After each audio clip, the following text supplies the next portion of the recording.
Hi, everyone. Welcome. Thank you so much for being here with us for our session on lessons from South Asian feminist worker organizing. I'm so happy to share space with you all and to support in kicking off this amazing summit. We are the Andolan Archive Project, and I'm really excited to pass it off to my comrade Shromona to tell you a little bit more about the Archive Project. Hi, everyone. It's a pleasure to be here. So the Andolan Archive Project is an effort to activate the stories, lessons, and relationships that are embedded in Andolan organizing South Asian workers' archival materials, its history, and the project consists of the community that formed out of the coalitional space that was formed in the South Asian immigrant and domestic worker movement in the 2000s, around starting in the 90s, but spanning well into the 2000s. And it also consists of students of the movement like Sahana and I. And here's our work together. This is part of what we do. So And thank you, Sahana. Go ahead. So in preparing for this session, Nahar Appa invited us to introduce each other. So I have the honor of introducing my comrade and friend Shromona. Shromona is a PhD student in women's gender and sexuality studies at Emory and a volunteer with the Andolan Archive Project. They've returned to Andolan's work as part of Raksha's reproductive justice peer support cohort, so shout out to Raksha. As a grad student worker, Shromona is organizing with their union for a fair contract that includes anti-discrimination protections for caste and for pushing back against the onslaught of Zionist and racist retaliation for standing in solidarity with Palestinian liberation. And I've had the pleasure of knowing Shromona for over 5 years now, and they have been such a dedicated and thoughtful, kind participant in the Andolan Archive Project, and are also an incredible artist. And I'm excited for you all to see that today. Thank you so much, Sahana. Um, Sahana, I've also known her for 5 years, and she's a South Asian organizer living in New York City. She is currently the High Net Wealth Program Manager at Resource Generation, which is a donor network of young people with wealth and class privilege working towards equitable redistribution that includes land, wealth, and power. It's a pretty badass org and a pretty badass job. And her work in South Asian communities has focused on challenging the rise of Hindu nationalism in the diaspora, advocating for caste equity across the US, and supporting diasporic gender justice infrastructure like SOAR. Sahana is one of the creators of the digital and physical archives of Andolan organizing South Asian workers, and I have learned a lot from her in her role in the archive project.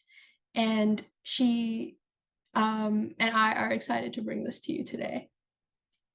Thanks, Shromona. So we wanted to share a little bit about why we decided to pitch this session in particular and with this particular audience in the SOAR space to our Andolan Archive crew. Why did we come to the WhatsApp group just a few months ago and say, hey, should we throw in an application for this? Should we get a proposal together? So Shromona, tell us a little bit from your vantage point about why we wanted to present this. I think the current moment definitely calls for Andolan, which across South Asian languages can mean agitation and movement. And it is the reason why the org is called Andolan.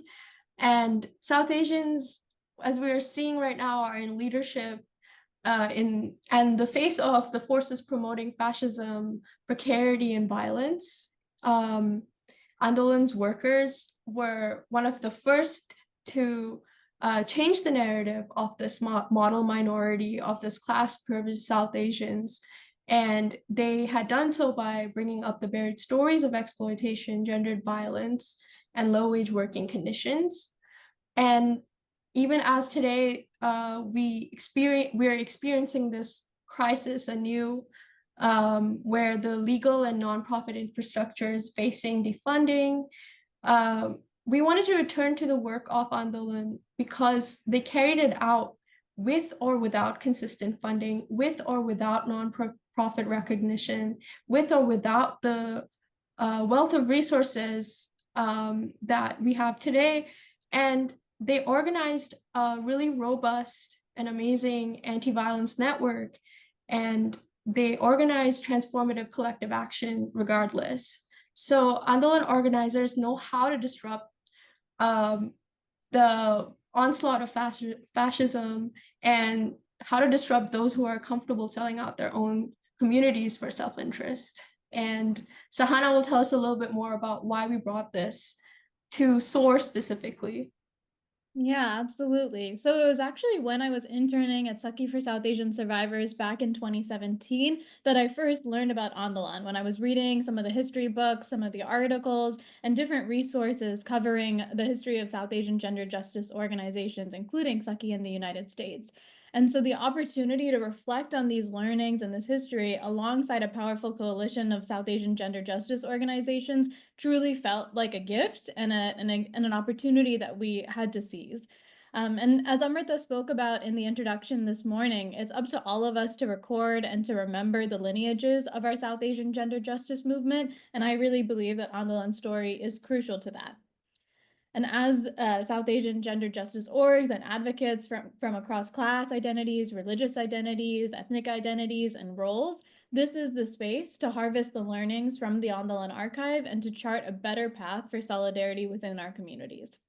And finally, it had just been a minute since the archival crew had connected together, had presented together, and I really wanted this opportunity to maintain and strengthen our relationships, to continue our work. And recently, another young person reached out to Nahar asking to write their thesis on Andolan and wanting to learn more about the history. And just seeing that nearly 30 years after the start of some of this organizing reminds us of how timeless these lessons are and reminds us of how in moments of crisis, we all need to look back in order to look forward and to shape an approach that's rooted in solidarity and justice for all. So as we head into our session, we wanted to let you know that we will be discussing intersecting themes of including harm, worker exploitation, gender injustice, loss, grief, and more. We don't plan to go into graphic details, and we encourage you to take care of your needs throughout the session. And I'll pass it to Shromona for a note on recording. So as you have probably been notified by Zoom, the session is being recorded, but we will pause recording for the breakout room discussions. If you don't want to be part of the recording, the finalized recorded video, please let us know so we can edit you out afterwards. And now on to the panel. So we're going to have a conversation with Nahar, Andolan's founder, Reena, a member of Andolan, and the two of us. This will not be a traditional panel, but really an opportunity for conversation and for our reflection on some of the materials and lessons from the archive. And we're inviting you all to witness and participate in this discussion. After the discussion, we're going to open up to some Q&A for about 10 minutes, followed by breakout rooms where you'll have the opportunity to engage further with the materials. So without further ado, I'm going to pass it to Shromona to introduce Nahar and Reena. This will be the last time you hear me spiel. It's absolutely an honor to introduce Nahar. Nahar Alam has been an organizer in the United States and Bangladesh for 27 years. She is the founder of Andolan Organizing South Asian Workers. Nahar works towards a world in which all workers are treated with respect and their rights are enforced. She has been organizing South Asian immigrant workers in New York City since 1993 through several grassroots Asian Pacific Islander community organizations.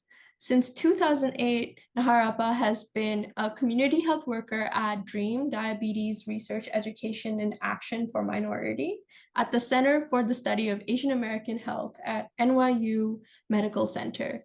And in this role, she has been educating Bangladeshi diabetic patients. Nahar was also the co-founder of the coalition that passed the New York State Domestic Workers Bill of Rights in 2010. And next we have Aisha Ali, who we also know by Reena, and she has been a member of Andolan for 2 decades as well. She has been a taxi and Uber driver and is also the mother of 3 children. As an Andolan organizer, she had petitioned and testified to the Inter-American Human Rights Commission in 2007 to hold diplomat employers accountable for abuse and exploitation of domestic workers and she had done so alongside 4 other organizers by bravely politicizing their struggles. So, Nahar and Irina Appa, thank you for joining us. Sahana, get started. Thank you so much, Shromona.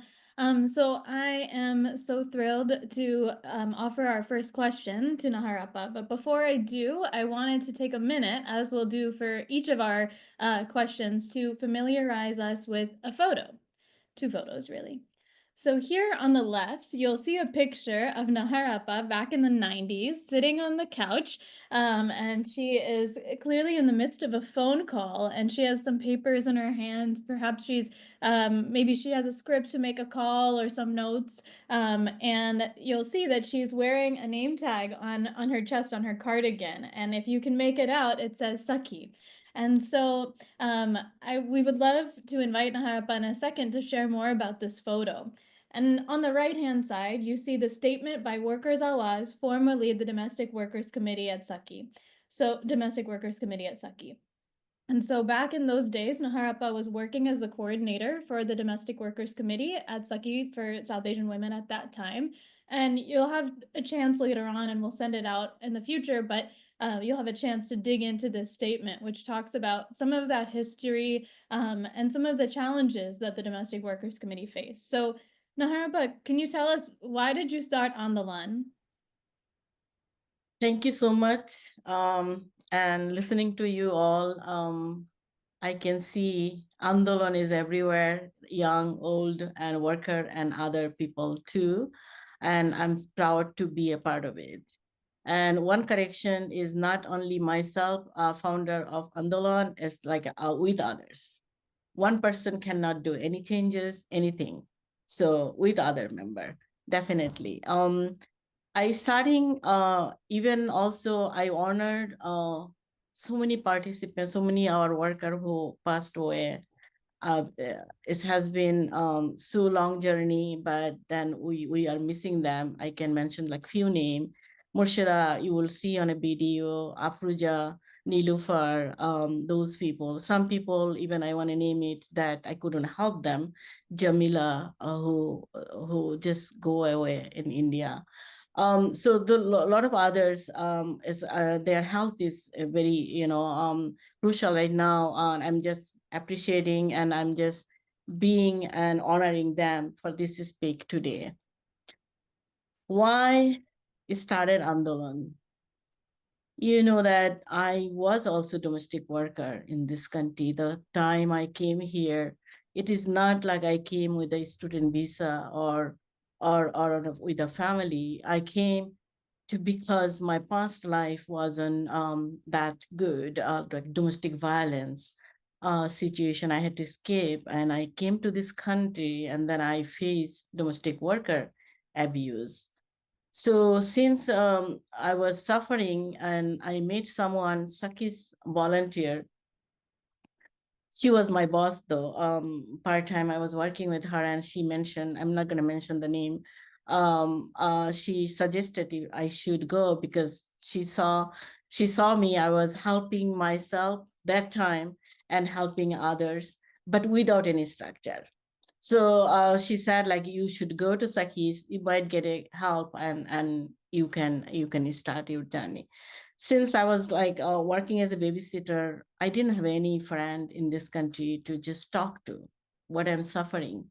It started a journey to, like, I was doing babysitting, and with a stroller, I was in front of the school, and I see other South Asian faces, but nobody tell me anything because they all say, oh, I work like a family, I stay with my uncle, but I'm just doing helping them. They never says like what happening with their life. So when I started going them, making connection, I found like so many of them, they suffering. They lock them inside home, they threat them saying like, if you go out or talk to anybody, police will arrest you. Those kind of things, making them too scared to talk to even me that time. So make a connection those. And then Saki, when I started there as a volunteer, and I never miss a meeting as a volunteer, as a worker. And there we talk, so many of worker I bring up from outside, we talk about it, like we need a space to talk. And that's needed. That time there wasn't any organization for South Asian worker. So that's where Andolan started. And Sahana mentioned that the time, or like there was a worker group, domestic worker group in Saki's umbrella. And then it started domestic worker, like first worker they hired is me as a staff. And that time I thought I have a wing, I can, fly with this support of Saki. But somehow my wing was breaking in middle. So then, that's step by step, workers hours and Andolan, I became a, yeah.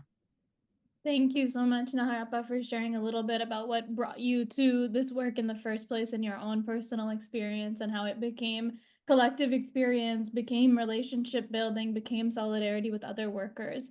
I wanted to shift us also to our next photo here, which is a photo of the Andolan office. Could you tell us who's in this picture with you and their connection to Andolan before we move on to Rina Appa? Okay, from the left, Binadi, she's live, she's here now, me, then Carmen, then another Rina is there, the student worker, Murshida, right, and then Shaku and Mewa, and bottom there, Monisha and Nisha. Thank you. And this is the office warming party, right? This is a office warming party at Andolan. We shipped on we started from drum, sharing with drum office, and then go to our own office, and then have another office. So yes, and then back in there, like you will see the banner, it's my handwriting. We started first banner. That time we didn't have money, just whatever we have for pocket money.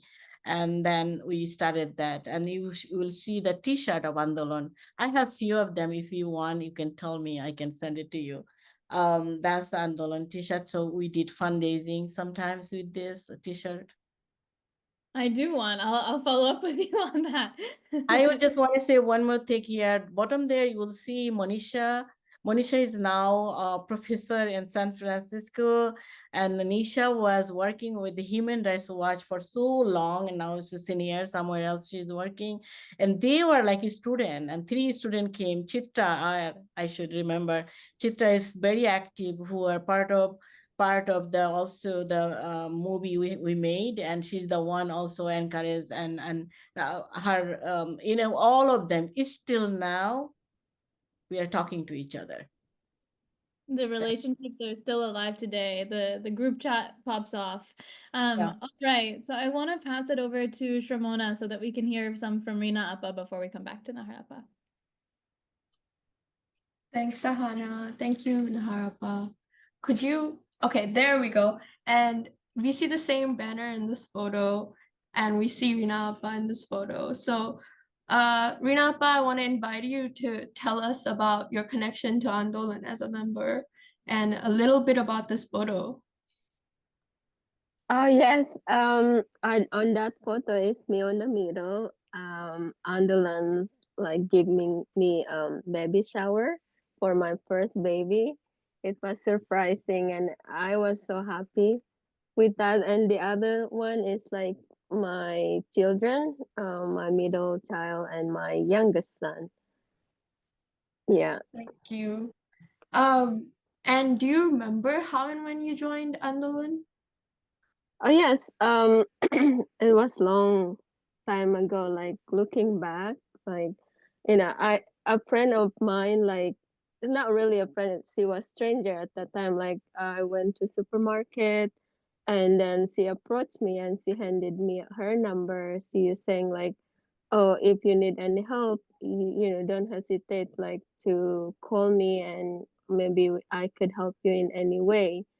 And at that time, like I keep her number, and then few months later or a few years later I contacted her, and then she introduced me to Andolan. And that was like in the year of 2000.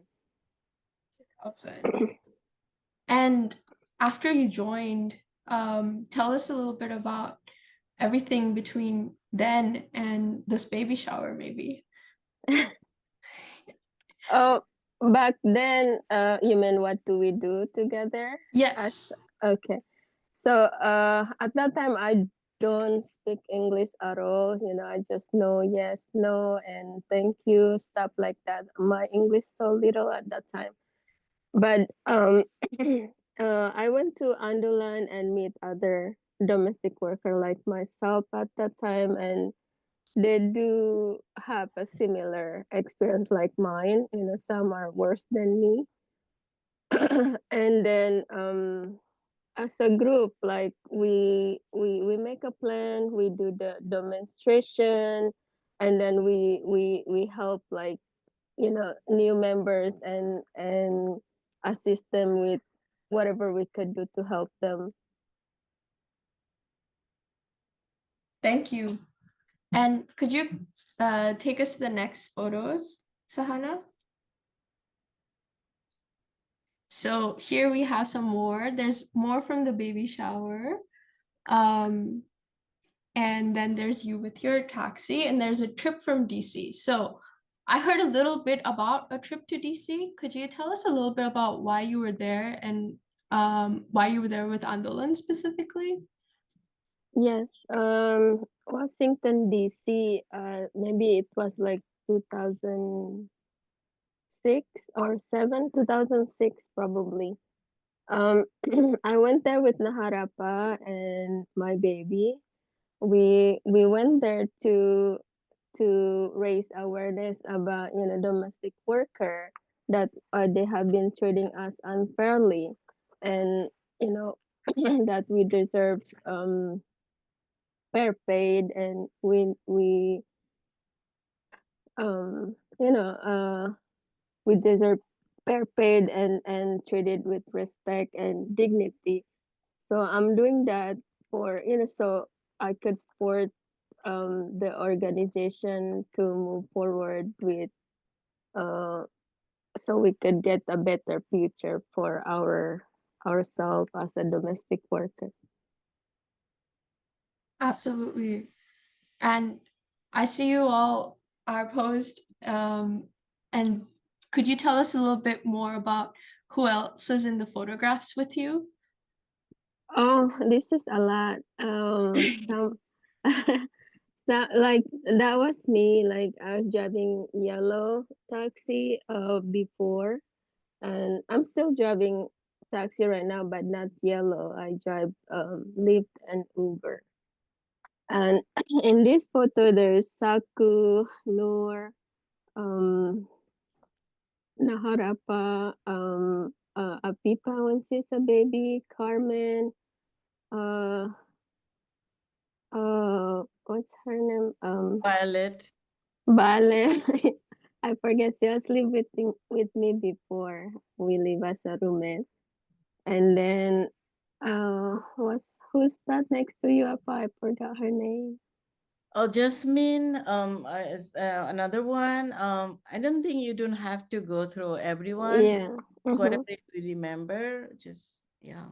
Yeah, that was the other person was Rita. Rita is the one introduced me to Andolan.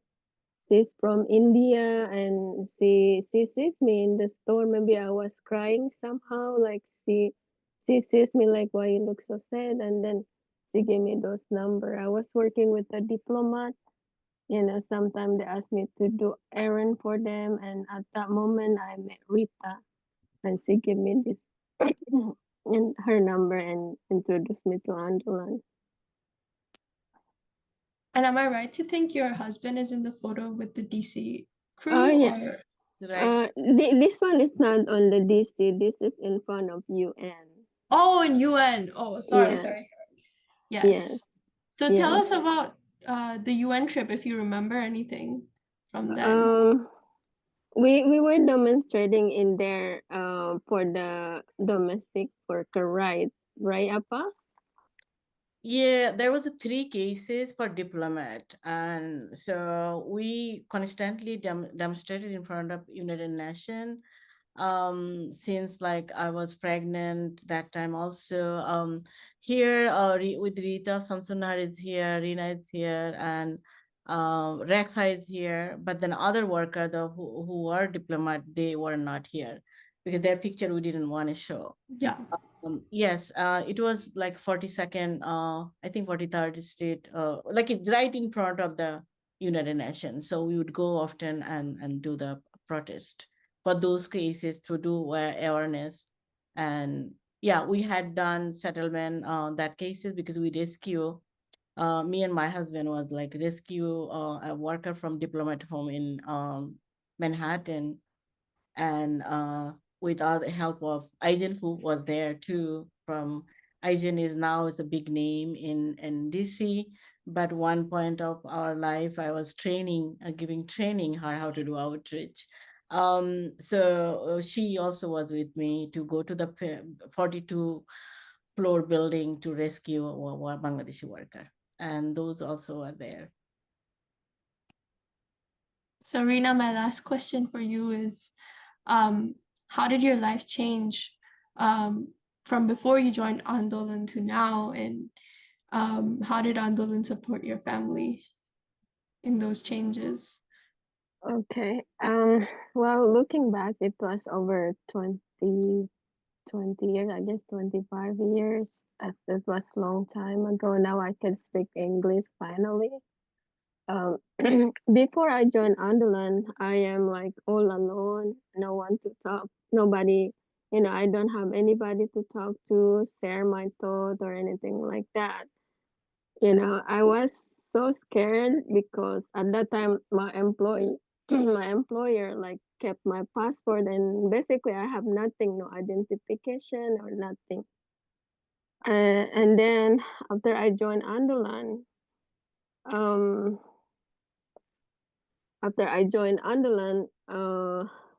I met with a lot of people that's similar with me. Um, they're domestic worker and they have struggle like me.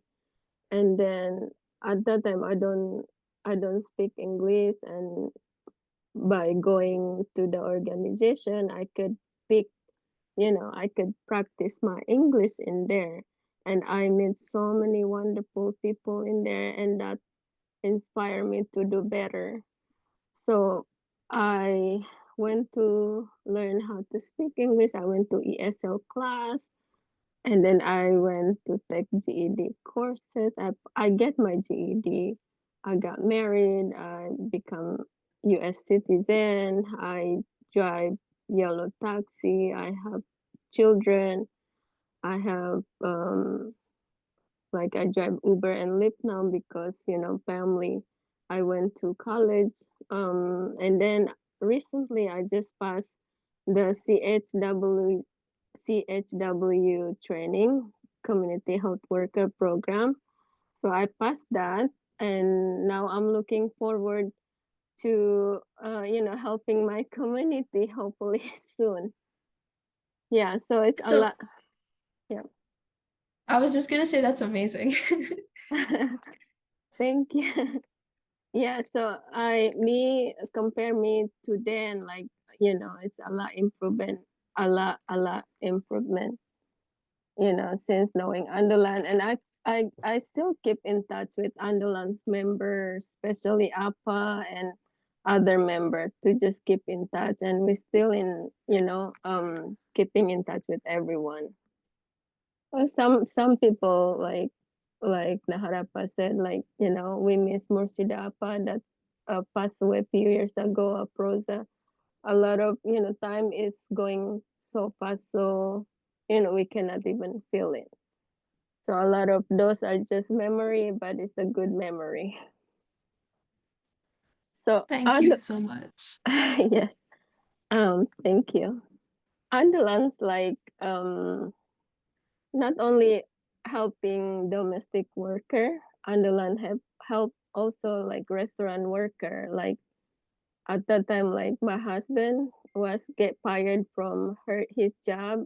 I don't know, somehow unfairly, and Andolan helped also with his case, and Andolan won for him. And And also like Andolan is Andolan organization is that just help a lot of so many like me. You know, I was no one. I have nobody here, but they guide me, you know, through welcoming, like come here, you know, if they don't know, they will offer, you know, somewhere to go so I could learn something like that. So it's like the light of the darkness in my life. Thank you so much, Rina Appa. That's beautiful. Welcome. All right, And congratulations. Go ahead, Sahana. No, congratulations. We're going to bring it back to you, Naharapa. And in this picture I have in front of us, we see all of the different movements that Andolan was actively participating in. As you'll see on the top left, we have Defend Human Rights, Stop Environmental Racism. Then we have Stop the IMF and the World Bank. We have demanding rights for domestic workers, and we have a protest for migrant rights. These were all different demonstrations that Andolan members participated in over the years. And so I would love to hear more from you, Naharapa. Could you tell us about some of Andolan's wins and the coalitions that were important to them? Yeah, it's a good question, and then good timing. Rina just finished her talk, and the time of like when I met her, you know, the person she was, like her body was shaking when I touch her hand and hug her. That person who driving taxi, and she didn't mention it, Kingsborough Community College. She just had a 12 credit, and she one semester she has done by NYU also just recently. um her case basically started from this campaign also. Her case, were not successfully bringing those people into court because they are diplomat. It's very difficult, and her case basically we sent a letter to them and United Nations office. And instead of our listening to us, what happened? We got back her passport, but they were traveled to other country because, you know, when we're doing organizing and pushing them that time, they send their staff to other country, promoted them. It's not only like send them or in transfer them, but they promoted them. It's so many cases it's happened in Bangladeshi government also. One of the United Nations case, we are doing it, protesting it, and then they banned, and then they give the promotion to their staff, and then go to other country. And the case we lost that time, but then what happened? We reapply for something else. Like he got that green card. Finally, he got the green card, but he didn't, you know, win his case because the diplomat was in this country. The pressure was so wrong, so much that time. United Nations, nothing you can do. Diplomatic immunity, we cannot do anything. We're speaking to world, like South Asia conference. I was there. The Geneva conference, I was there, testifying them, talking to them that the Bill of Rights, domestic worker Bill of Rights is a locally state what we are thinking campaign, but then at the same time, our diplomatic immunity campaign also going on. We couldn't do successfully a lot of things, but then successful, I would say, when we made the film, our film, that claiming our voice, and the United Nations wanted to show their staff and worker there, and we got the permission, and we wanted to go and ready to go, and they cancel it because I think they saw the things and we are talking about those, and they didn't want to, you know, make it, I don't know. And so they didn't show at all. They awarded me, United Nations awarded me that working with this community like that way, but at the same time, they didn't allow us to show their work at our film. So we didn't get a support those way. So it's still struggling in diplomatic unity, nothing happened. But the other domestic worker bill of rights, we started campaign. Andolan working individual organization, you know that we are like membership organization. We didn't have that much money. We didn't have a staff. but our workers are very active. Is you hear Rina was talking like language issue was a very big problem. Rina speak Indonesian and Indonesian language, and when we communicate, like kind of each other, like I speak Bangla, she speak Indonesian. It's kind of verbally we communicated from the beginning. But now Rina knows more English than me. I don't know that much English. So that's why our domestic worker bill of rights, we are so excited. Like we should go together. We had so much plan, but didn't go plan wise. Like we build up a coalition, domestic worker united. A program was there, exist in New York. That time, we got promised by those other group that we will be coalition, but the end up it is become an individual organization, domestic worker united. And that was kind of because of our weakness was South Asian worker couldn't speak English and write down their own history, and our history was their history. So kind of we Andolan member help a lot for that, and with our own money, own pocket money, own token for the metro card, going there everywhere.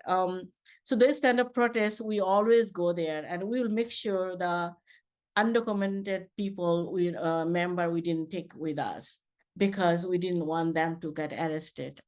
So those kind of everywhere in Philadelphia, one of the worker testified to the Capitol Hill.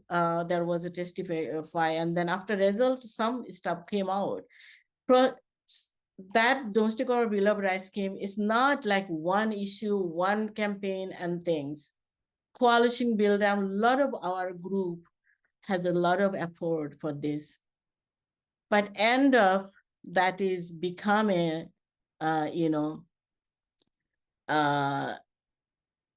become like a one organization issue. We don't have too many members, and the foundation confused us also. We apply for fund for the diplomatic immunity campaign or domestic corporate bill of rights campaign, but the fund got denied because they gave one group that is their member was bigger. But we are coalition, and it's conflict us inside. That's why if in future building a coalition, I feel breathe in, go back, think, and jump. Plan it first. But that time we are everywhere like excited. Andolan go to everywhere excited. We even blocked the street. We had a demonstration in Jackson Heights. We blocked the street. They had to shut down the store for us. Long Island in the snow. So we had done a lot of work, but I never regret. But I learned a lesson. Thank you. Different campaign. Yeah. Absolutely. And I think that folks are starting to get an understanding of how many ways Andolan approached this work. Andolan approached this work through art. Andolan approached this work through direct action. Andolan approached this work through campaigns, through political advocacy, and so much more. And so we're going to keep talking about that. And I'm going to revisit the point you made about how the foundation and the funding led to some confusion in the coalition too. But before we go there, since you mentioned claiming our voice, Shromona is going to ask you a little bit more about claiming our voice. Okay. And, you talked about the pivotal role that claiming our voice had as a win itself, and it really resonated with how SOAR uses art and storytelling modalities to support survivors. So could you tell us a little bit about claiming our voice and why you all decided to do that project? Claiming our voice started so long later, not before. It was storytelling, one day theater thing. That started, okay, what is her name? I just forgot. She trained 6 months of our worker, our domestic violence survivor, our members, not only worker, it's like a different background of our people. So the things they are training that even in Bangla, you don't have to learn English. Even in Bangla, you should express yourself. I don't know, Sahana, remember Sri Lankan, our member who, Yalini. Yalini, I'm so sorry, Yalini, don't be upset. This is this is someone who understand worker, who just let them know like they are the one who can say things. And Chitra Iyer was a big part of it also, like she pushed, like, we all plan. And then after 6 month training and one day in a theater, and we go to the live storytelling program. And it was in downtown Manhattan. We got the theater, and then that's claiming our boys come from. One of the also a student that time, she was Jennifer, who is director, and she was there, and she was there with the camera. She was taking a lot of pictures. She was observing it, and later on and then when the theater went very well, people love it. People love it, but a lot of things, protest, campaign, uh, newspaper release, media, it's like a one-day thing. People read it and think it and then go away, right? To continuous, it didn't happen, or support, we didn't get that way. But then Jennifer, I think it took her 6 or 7 years to build up a little bit relationship with us, and she'll come for every meeting and take a picture and then video. It's kind of that way it's happened. And people feel so powerful, our member, that yes, I can say things without even upsetting. I can sing it, I can do poem, and then say it. And that was good experience of myself too. And that is like our voice, we can just share, and then claiming our voice is came for that.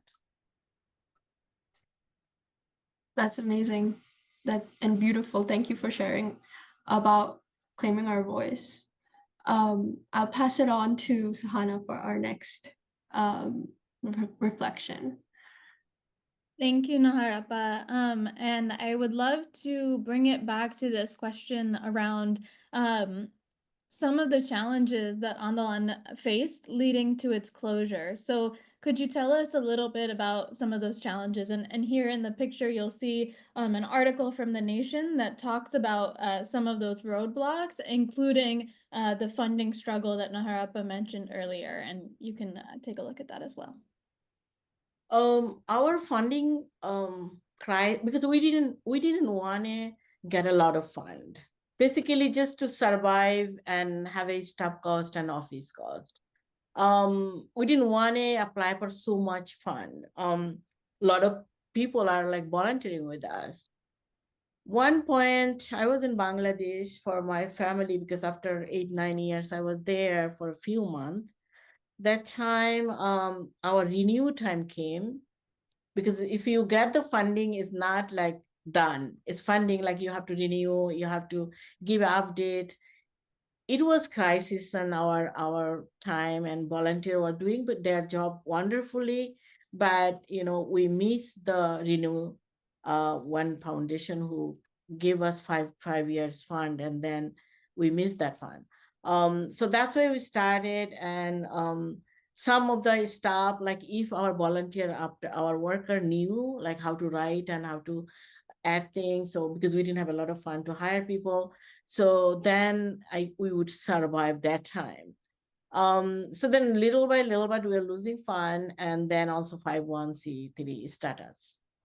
Funding was, I told you, they were looking for like how many member we have. We had a 30 or 40 active member. Active means really active. But I think the confused, because I was part of also foundation sometimes. I know how they count the number. They count the number, how big the organization is, how big the membership is. Some people show like 1,000 member, but we can say we have a 10,000 member, because so many supporter we have from we didn't count that way. Maybe way of writing proposal, or maybe, I don't know, those kind of technique, we didn't use it. So then finally, I wasn't getting payment like that way. I was giving full time, but very little money. I was just taking it every week for my husband was there supporting me. But then I decided to get other job. So then little by little we give up the office, and yeah, the campaign was ongoing. People were doing work, volunteer doing work, but our official office wasn't there because paying rent was very hard, and also a 501c3 status also was gone because we give up. We have to file a tax. We have a volunteer like Dipti. Dipti was helping for accounting. And we have member power, but we had member power. We have a people power, but we didn't have the money power, I would say. And always foundation, like we had a big foundation who helped us from the beginning. We asked for money, we got it. But those foundation just want to look for the number. Yeah. So that's we couldn't show that number. So that's why we had to give up, and we thought, let's just do it. But never give up happen. You know that, Shana, you witnessed my basement, how many boxes you carried from my home to my home. And everywhere I go, my room is filled up for, still I have one room for Andolan stuff, my office stuff. So even though I giving like so many boxes to NYU, and that's wonderful. It's happened because I didn't want to lose anything, any word, how we organize, and this is the first organization for Andolan in this country. There wasn't any for working organizing for worker. So that's why we want to keep and archive those, and I put it in a library of NYU. Thank you, Naharapa. That was a beautiful segue to our next question. And I just want to lift up something that we talked about in one of our prep meetings. We talked about how it was nice when Andolan was funded and when there was an office, but we weren't always sure that it meant more victories for workers. And we know that the relationships and the communities really live beyond the office, right? Beyond the nonprofit status. And we feel that even today. Naharapa has taken on this work, and members have taken on this work, whether or not she was an executive director, whether or not they were funded. And she's supported workers in odd hours in her kitchen, in her home, and beyond. And they've supported each other too. And so I'm going to pass it to Shromona for our final question, and then we'll have a little bit of time for brief maybe Q&A, and then we'll go into some breakout rooms. Shromona, before you ask me a question, I just want to add one thing. The painful happened when we give up the office.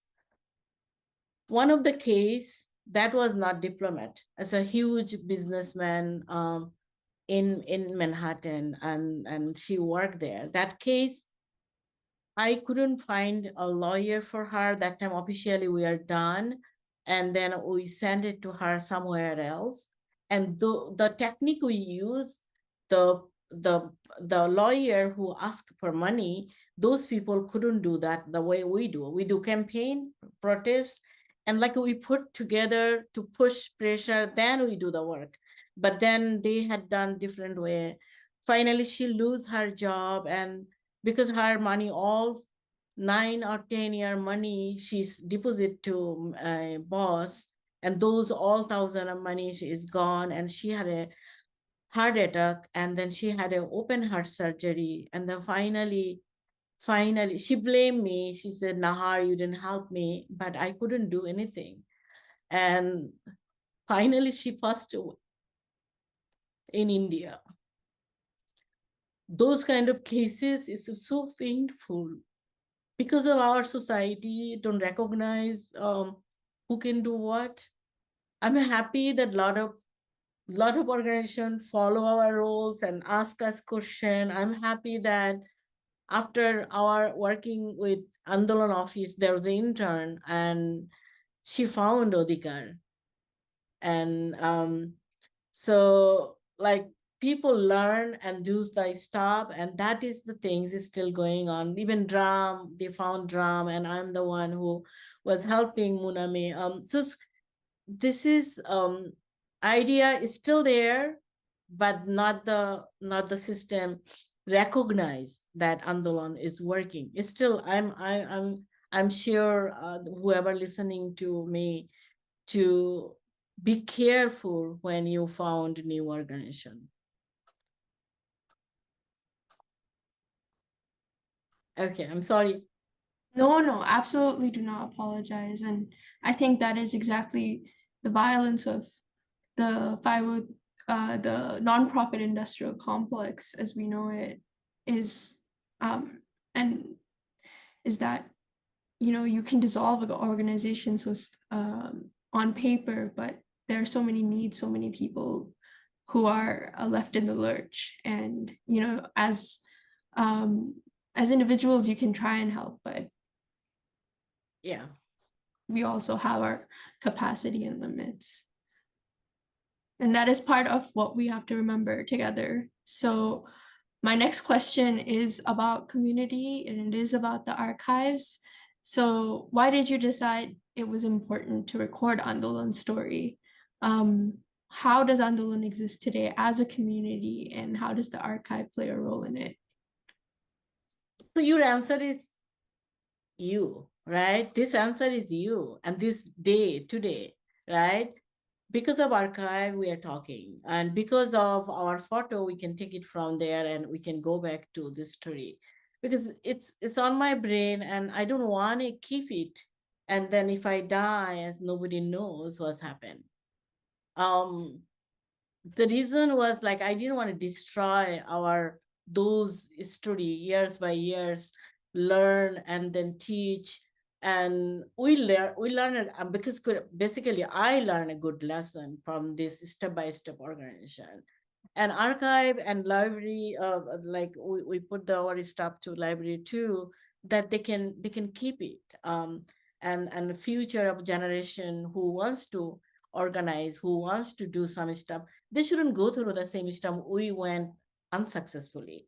They should go start with what is we did successfully. So that's why it's the reason to keep it there, and people can learn. Yeah, and you can, Sahana can tell. Sahana was the one who carrying stuff, box and box in the car, and then go back and bringing back. It's kind of like it was long journey, but I was so happy that at least we are there. Thank you, Nahar. Fun. Yeah, I'm happy to share for a minute about why I got involved in the archival process, and then pass to Shromona to do the same before we move on. But yeah, it's really this lesson around how can we learn from the beautiful history, painful history, all the histories of Andolan and other organizations, and allow them to inform our organizing, because we don't need to reinvent the wheel each time. But my story is with Andolan is really that after interning with Saki and becoming deeply curious about the history of Andolan, I started to ask more and more questions and became more and more curious. And I got connected through a family friend, Monisha, that Nahar mentioned before. And I started to learn more about the history of Andolan. And Monisha connected me with Nahar Appa. And so back in 2018, I think, I went to Nahar Appa's house in Jamaica, Queens for the first time, and I had an idea for her. I wanted to make a documentary about the history of Andolan. I didn't have any skills to make a documentary. I had never made a documentary before. And Nahar Appa was like, that's a nice idea, but I have all of these boxes in my house and I'm moving out of my house in August. And this was probably in March. What are we going to do with all of these boxes? And so I said, okay. And I pivoted in my head and I started to realize, and reshape what my understanding of solidarity and of relationship building would look like.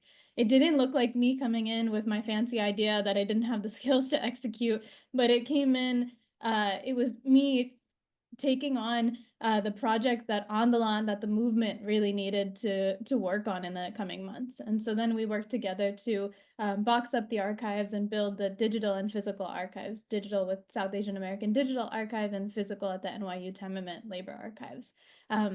But I will pass it to Shromona. Tell us about why you decided to get involved in the archival process.